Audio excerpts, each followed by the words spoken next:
Hey guys, it's Sarah the Tarot Slut. I'm going to give you a reading for the twin flames because the energy has shifted since my last reading. So let's see the cards as much as we can here. We do have a tower moment here in the shared energy.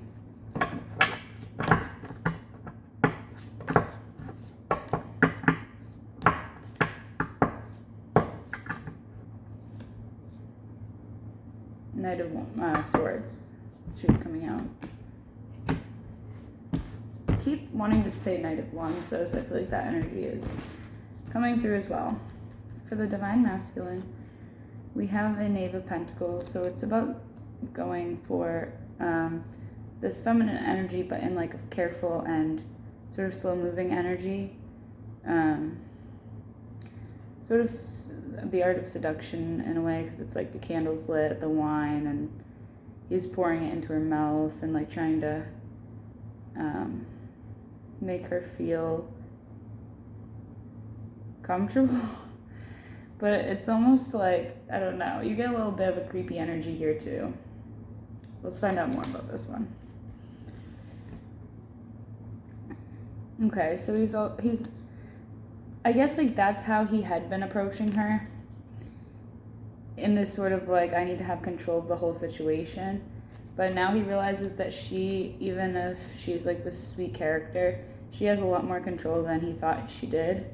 And so he's approaching her more as a man than a boy, and kind of with the flame lit, the flame of his emotions, because this is the Knight of Chalices. So we went from the Knave to the Knight, from Pentacles to Chalices. So he's opening up to his emotional truth instead of falling back on childish games. And he definitely does want to like take control again, but he knows he'll have to kind of be vulnerable and expose his honest heart, because she's fully nude there, right? And that's how he plans to, in the Knight of Swords energy, he's going to be honest. He's going to put it all out there. This is who I am, kind of thing. Take it or leave it. And he's very passionate, very a lot of horny energy here with this Ace of Wands. And did feel that Knight of Wands, even though we didn't see that, but we have the Ace of Wands. So it's all the elements represented: Pentacles, Chalices, Swords, Wands. He's really coming to terms with his soul as he releases some of these secrets, and as some of these secrets are revealed to him. It's like he's seeing how there's more to him than he ever knew too, because there's a pearl within the oyster. Like, from first look, maybe it's plain, but inside there's so much more. It's so valuable. This is like day energy for me right now. So Two of Wands, like he wants to take her out to eat and have conversations with her. She's reaching toward him, her legs going toward him. She's very much consenting in this situation. Unlike this one where it feels more like he's holding her there and like she's not necessarily even conscious. I don't like this energy at all. This is beautiful energy. And we see that flame again. The torch on the wall. Okay, a couple more for him. We have a little bit of fear that he's releasing actively. I feel like regarding like her finding out about something, we know already. The Divine Feminines already know, so you might as well just be honest. And he's coming up as the King of Pentacles. A very, yeah, you know, just look at the picture. Pictures are worth more than words sometimes. And we have yes, Chariot energy, yes to what you were thinking, and that's going to lead to the Ten of Pentacles, that ultimate abundance situation. And you see how the Divine Feminine can just relax and be at ease, and it's the Divine Masculine who's like doting on her at this point. It's really nice. Flip of energy there. And we're going to see where the Feminine's at. My hair gets everywhere, damn. Okay, the feminine energy is sick of the deception regarding this non-committal masculine counterpart. Wow, she's just kind of putting it out there right now. She's like, I am not willing to be one of these. A lot of words are coming to my mind, and then this is causing me to turn my back on you, and he's really feeling this right now as well. He knows exactly why she turned away, but she's not far away. It's just that her back's turned. Yeah, that was a tower for her to find out he's been intimate with someone as well that was not her, and that caused an ending to this connection for her. She is basically moving her energy completely away. And she's in a pause moment. Like, in her dreams, she's still meeting up with him. But so that's giving her some hope. Despite this ending, she's actively pursuing in the 3D. So she's still having strength to be herself and be her authentic self, which is someone who loves, just someone who's very loving, as she focuses on her work and gets those tasks done, kind of to-do list energy.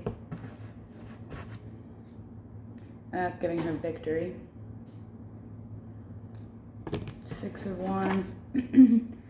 But she is a little bit in her thoughts about this. This is about the dreams I was talking about earlier. 4 of Swords. It's sort of like messages coming through in dreams, or even in her waking reality, but like symbolic messages she's receiving.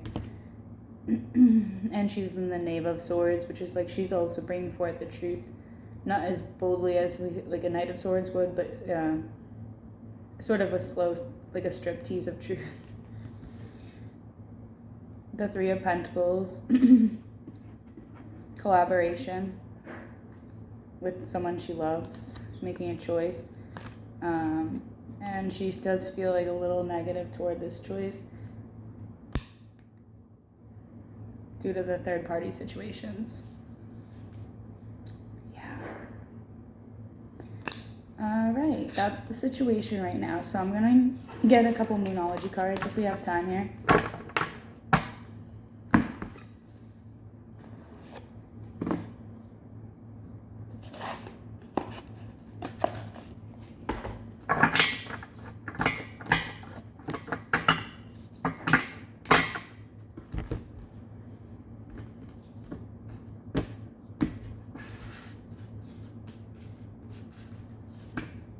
Meditate and contemplate new moon in Pisces.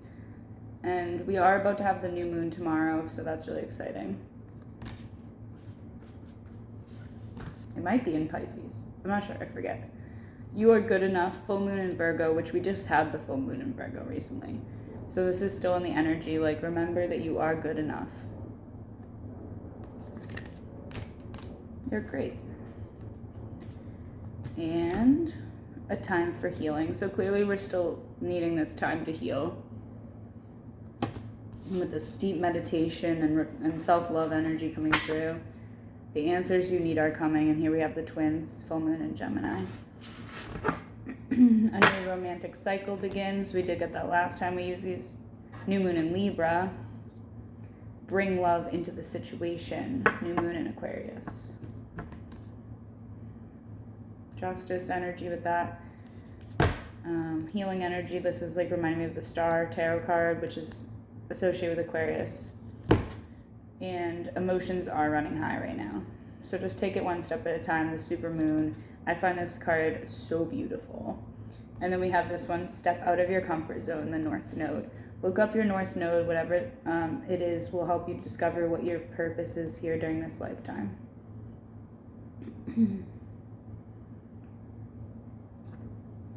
I don't know which symbol this is. It could be Taurus, but I can't remember all the symbols right now. I need to do more studying. I know Leo. I know a lot of them because I have a lot of siblings. But basically it's time for you to step out of your comfort zone, be your authentic self, and remember that you are good enough to to accomplish your dreams and to do what you want to do here. I'm gonna just open to a random page of this book I got from the gallery where my art was displayed. Yes, I took a few books from there. It's a free library, so I was just like, sure, I'll help myself. We're going to need more wine. Gabrielle Union, get it? Union energy. Twin Flame Union, it's right around the corner here now. And it says on the back, things are about to get real, cheers. A lot of people wanted to go out after the potluck night, including Chris, but I had a girlfriend drive me home. He ended up hooking up with Carmen Camera in our SUV, and of course she left an earring, probably one she got 10 for $1 at a pharmacy for just such occasions. That gave her an excuse to call him at his office, the one I got feng shuied, which gave him the excuse to have sex with her again. Since you came all the way to Century City, the least I can do is fuck you. Cameron Camera laid low for quite some time, surfacing when she heard I had the Honeymooners movie coming out. She contacted a bunch of tabloids and entertainment news shows, saying she was ready to sell proof that Gabrielle Union's husband was cheating.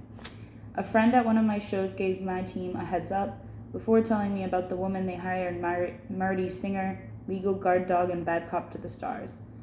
I was downstairs in my dining room when the cell phone rang. At the other end were my agent, my manager, my publicist, and special guest star Marty. Listen, my manager said, this is a really hard conversation to have. Oh God, I thought they're dropping me. I'll just say it, he said. Someone is shopping around a story that Chris is cheating on you. She has photos. So I feel that's what the Divine Masculine is dealing with right now, that someone has like photos of him cheating or some evidence of him doing some sort of wrong. And there's now question of his integrity and he has to defend himself. That's from his partner's perspective, though. In that case, it was Gabrielle Union